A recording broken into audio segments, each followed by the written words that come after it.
got a doll baby, I love her so.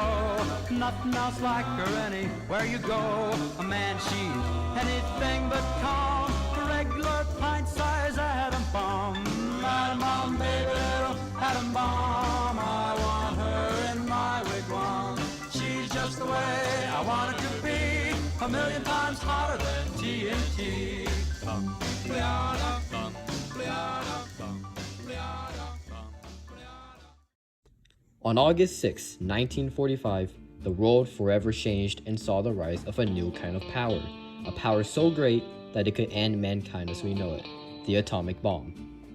2 bombs, in fact, dropped on Nagasaki and Hiroshima, killing over an estimate of 200,000 people. More people died in the bombings in 3 days than some wars stretching over years. Humanity reached a new era with this weapon, one that will be shaped with fear and intimidation as nuclear bombs become a deterrent. The entire course of history was changed with a single invention.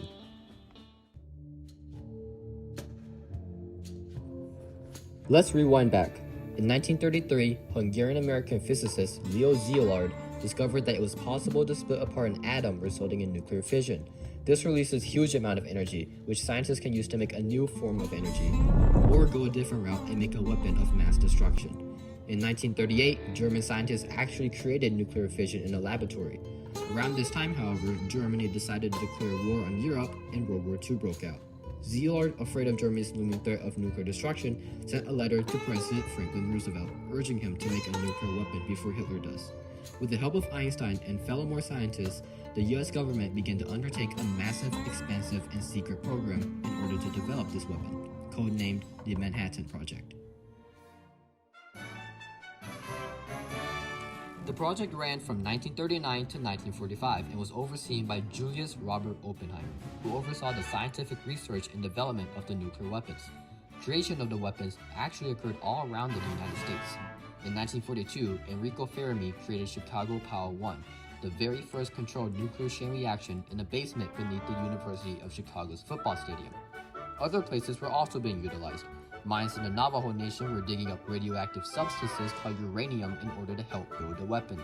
A fake town in Tennessee called Oak Ridge, consisting of 75,000 workers, was kept entirely under secret. The workers there were told next to nothing about their jobs and didn't have any idea that they were building the most destructive weapon in history. Another place was a secret laboratory in New Mexico. This is where on July 16, 1945, Oppenheimer and his team detonated the world's first atomic bomb.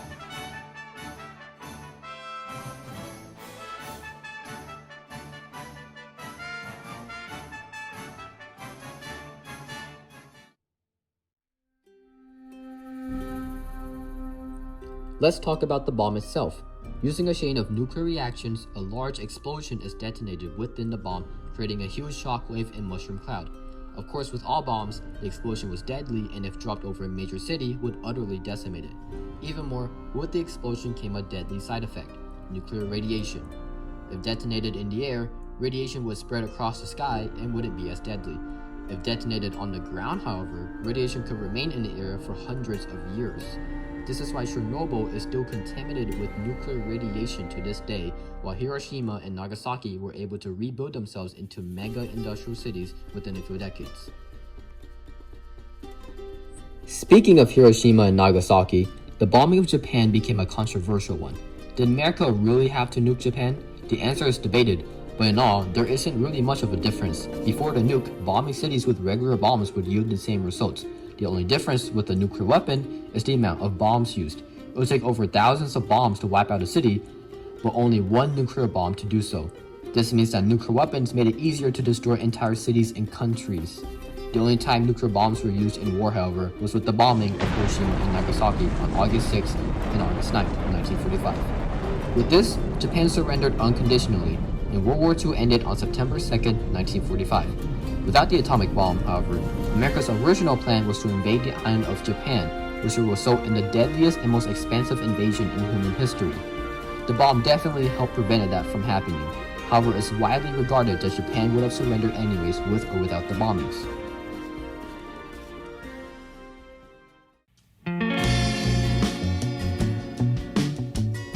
With one war wrapped up, another one began, the Cold War. a war between the United States and the Soviet Union. Unlike all other wars, however, there wasn't much of a direct one-on-one conflict between the two superpowers.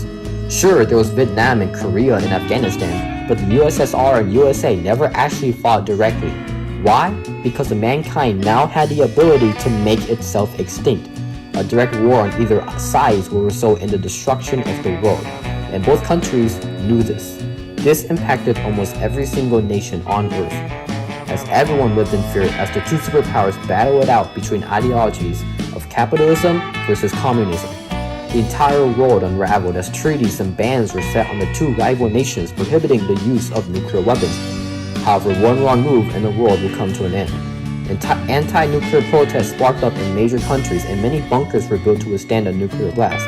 The United States, the first country to gain nuclear power, were able to use the bomb as a deterrent and project itself into many conflicts around the world. All in all, the invention of the nuclear bomb was an important one, and arguably one of the most influential inventions in human history.